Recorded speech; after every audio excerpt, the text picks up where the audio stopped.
to do the next session, that is decision making in L&D, a simple logic method. For this, I would request Mr. Amit Anand, Head of Executive Development, Kirloskar Limitless. With over 24 years of experience, he serves as the Head of Executive Development at Kirloskar Limitless, one of India's leading brand. So Amit leads the design and delivery of executive development programs for both internal and external clients. Driving leadership capabilities and organizational growth, Amit has been recognized for his strategic approach to learning and leadership development, experiential learning, executive coaching, and tailored development, frameworks that align people potential with business performance. Over to you.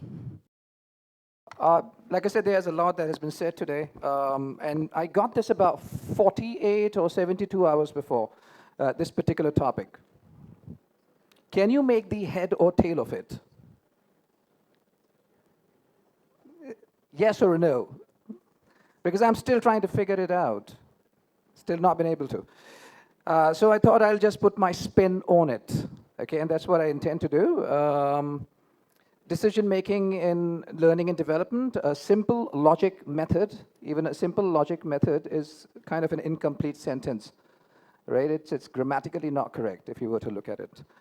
Anyway, so first of all, thank you very much to Empire Forums for this opportunity. What we want to talk about today are certain things which are the backbone of what we do as learning and development practitioners. And a lot of times what happens is that those particular concepts and fundamentals are dismissed as intellectual fluff. Okay? There are a lot of changes that are happening in learning and leadership development with the advent of artificial intelligence, AR, VR, etc. But I think some of those pieces, if not done right, then these things which are at our disposal will not be utilized correctly. Okay, recently I was listening to a talk from Ken Robinson. I don't know if anybody knows Ken Robinson. And he said, you know, at times it does happen, and perhaps you would have seen this. You are running a workshop, and in the middle of the workshop, you'll find people who are just scribbling or drawing something on a piece of paper. Right? Does that happen? Right? And there was this one woman who was drawing something, and the instructor went to that woman and said, what is it that you're drawing? And she said, I am drawing God. And he said, well, but nobody has seen God. And she said, well, they will in a minute, you know, once I'm done, that sort of a thing. But what could be the reason that this sort of a thing happens is something which perhaps should make you think and mull when it comes to making content, interventions, or learning solutions effective. What I have understood is that if the content is effective, then there's a greater likelihood of people paying more attention and understanding that there is something in it for me which is going to help me to do something that I'm expected to do, right? So let's begin with the first piece, which is something that happens with all of us, which is you will walk into a senior leadership's cabin, and that person would have a problem at hand and would also have a solution at hand. Does that happen or not? And how often does it happen that you get to actually weigh in on the problem and become a part of the solution-making process? A lot of times, it becomes a little difficult to actually work with very senior leaders because they have everything sorted out. They know everything. And I think one of the things that is extremely important is the courage to be able to have meaningful conversations with them. Okay? I don't know if it has happened with you or not, but it has happened with me. Very often, a leader would begin with a problem statement, which kind of changes by the end of the conversation. The problem statement changes. Right? And that part is something which is the right outcome. Because the problem statement, the new one, is the correct one. But how do we pursue that journey is something to think about.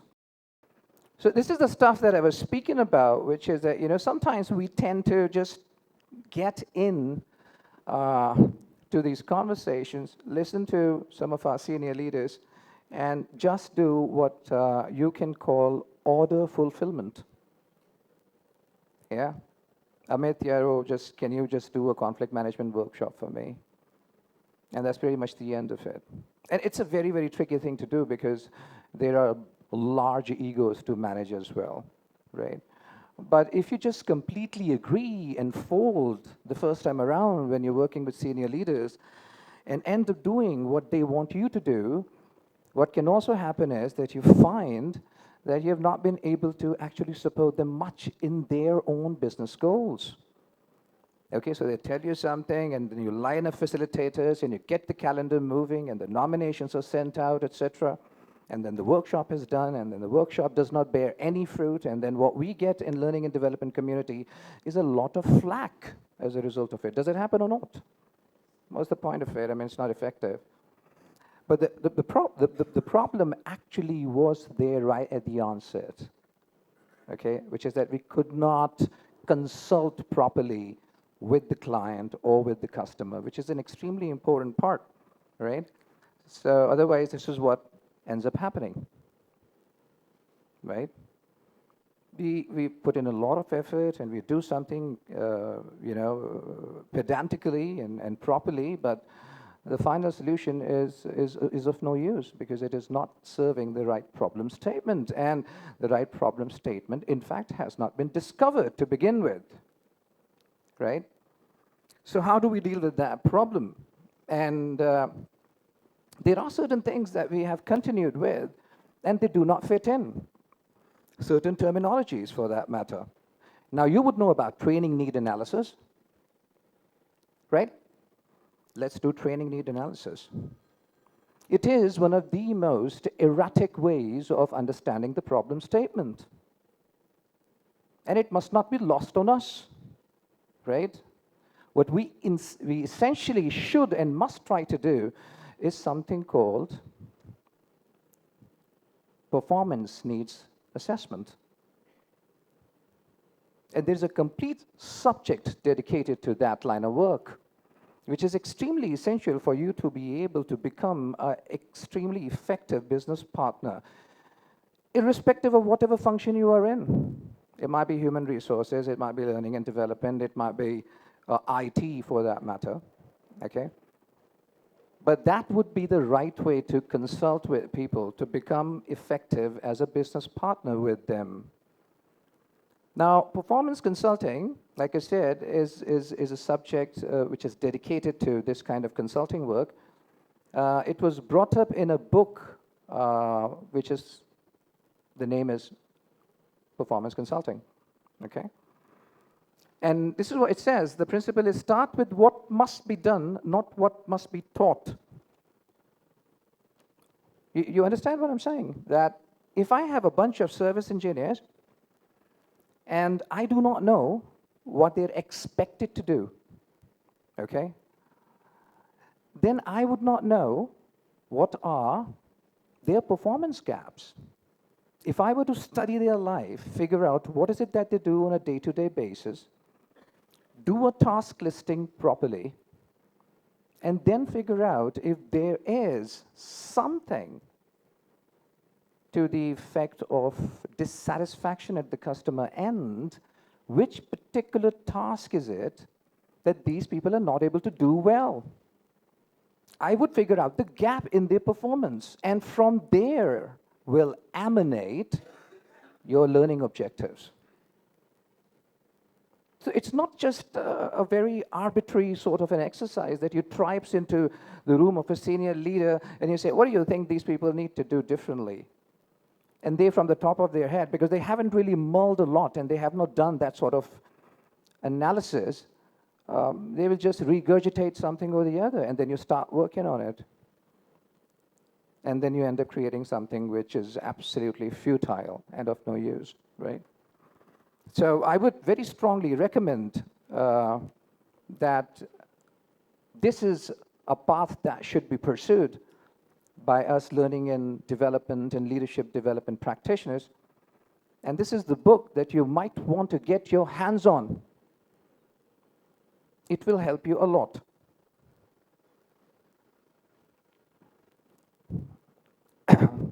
Everything that we do, okay, has to help the business.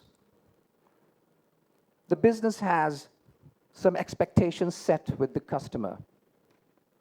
Either you're giving a service or you're giving a product. And your workforce, the human resources that we have in the organizations, are the ones behind the provision of that service or that product. And that service is given to the customer and the product is given to the customer when these people run a series of tasks effectively, which we can also say they carry out a performance. When that performance is done well, that service is right, and it provides satisfaction to the customer, the product is right, and to the satisfaction levels of the customer. Therefore, performance consulting is the only way. Okay? Any questions you might have? Any insights? Okay. All right, so agree to expectations first and then count results. Now, one of the things that we have been talking about, and the speaker of the day in the morning, Sumit, also spoke about this, was everybody keeps talking about return on investment. And I think one of the methods that we use is the Kirkpatrick method. What is it? Reaction, learning, behavior, result. Isn't it? Now, if you were to think about it, and this is the paradigmic shift which is required when you're working with your client, because you do not land yourself into that corner, that what is the ROI? ROI is return on investment. Can you tell me anybody, if there's anybody in this room who could tell me, how can learning and development alone contribute to ROI? Is it possible? Give me a yes or a no. Absolutely no. And we can spar on that idea throughout the day. Now, if you look at performance as such, like I said before, there's a performance that you need to carry out, then only you give that service to these people, and then they keep coming back to you. You give them the product, they keep coming back to you, and that's how top lines and bottom lines are built, right? But performance is not alone dependent on the capability of your people. Therefore, what you must talk about with the clients is return on expectations, not return on investment. And here's how it goes. Performance is essentially a tripod stool, okay? This is by the way, from IKEA. This model is available.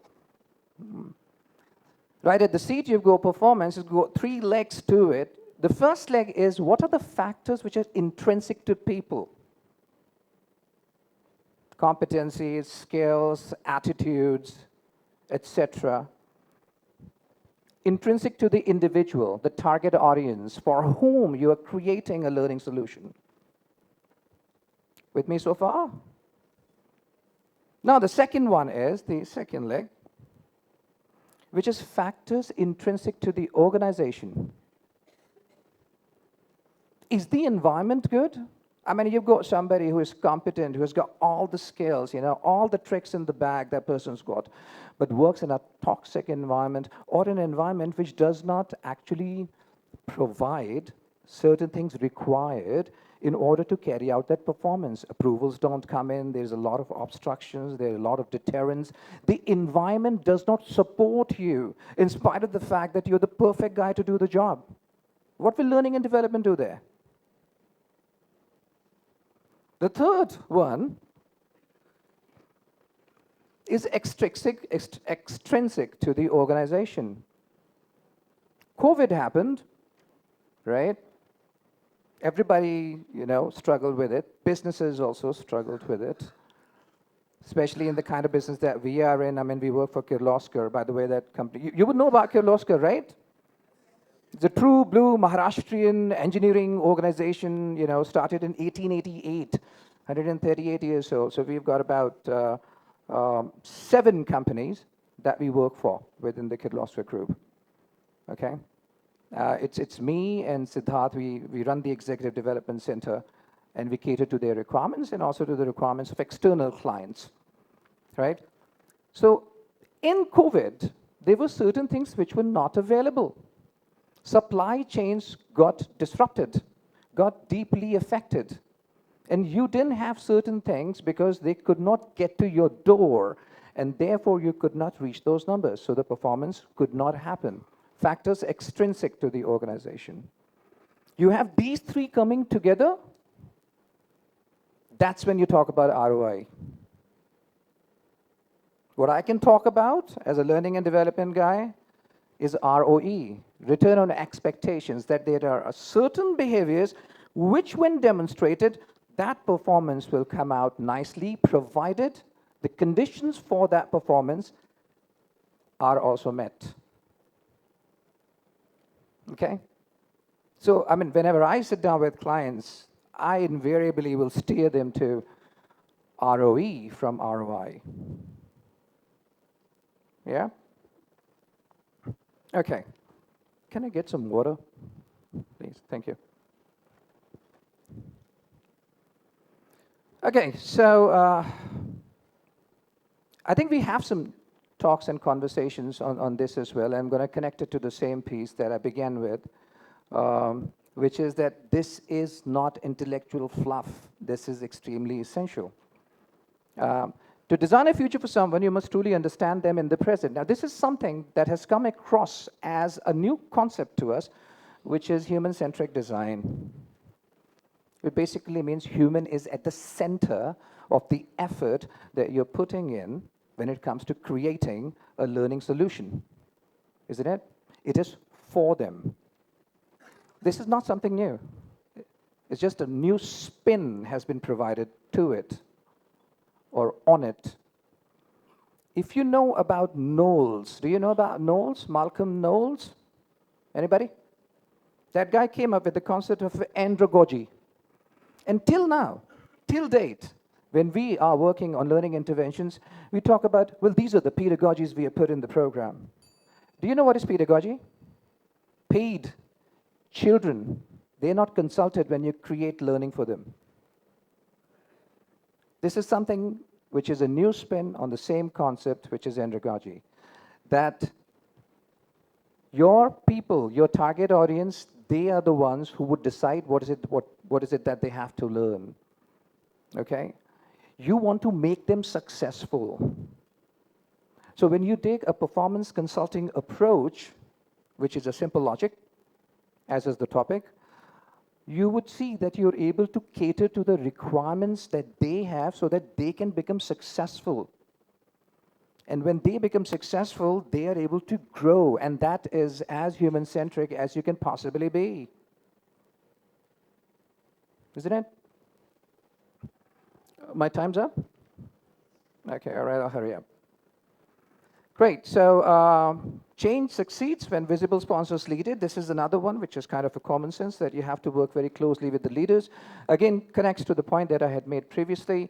The only way of effective connection is when you actually bring performance into the picture. What is it that your people need to deliver by the end of the day? Studying their performance is what will make that connection with the leader also extremely, extremely deep. Because at the end of the day, when their people deliver, they shine, and the leaders themselves will also shine. So what's in it for them? What's in it for the audience? What's in it for the leader? Once you're able to ascertain that, then it becomes a lot more easier to work closely with them and give to them what will actually help them, rather than just agreeing to whatever they have asked you to do. Okay? So you need to have the backing of your leaders. That is what we're trying to establish here. And the backing would only come from them if you're able to convince them that, hey, this is what you're going to deliver. This is what is expected of you. And therefore, these are some of the things that we must concentrate and focus on. Okay? And of course, no alignment, no adoption. So if you don't have these leaders aligned, then adoption is not going to happen and acceptance is not going to come through. Great. So again, the art of progress is to preserve order and to preserve change amid order. There's a lot of change that is happening, but there are certain things which are the backbone of our domain and of our profession as learning and development practitioners, okay? Our ability to connect with business, understand what is it that they're aiming for. If there is a CEO who comes to me that today says, well, I want to have this goal of 2x, 3y, I want to double my revenues twice in 3 years, then there's a string of things that that particular individual and that particular business is going to do, because whatever they're doing today is not going to help them to double their revenues. And when that happens and you're on the table and you understand that they are stepping into different markets, they are adopting different technologies, etc., then there will be implications, workforce implications, and more accurately, for us people, a lot of effort with respect to learning and development that we would be spearheading for them, okay? But the basics must not be abandoned, is something that I wanted to tell you. If you have those basics right, then you can bring in AR, VR, gamification. These are modes. These are pieces that you can plug in to make it more effective, certain things which were not available to us before. But if that part is not done right, the diagnostics is not done right, then you will end up creating something which will not achieve what it was meant to achieve. Okay, and then the whole thing is going to continue. I've been in this line of work for about 24 years, and so often we are trivialized for our efforts. And I think that sort of a trivialization of our efforts can be arrested if we do things the right way by following the fundamentals and the basics. A simple logic method. Yeah? So that's pretty much it. Thank you very much for your time. Huge round of applause for him. Thank you so much, Amit sir. Thank you.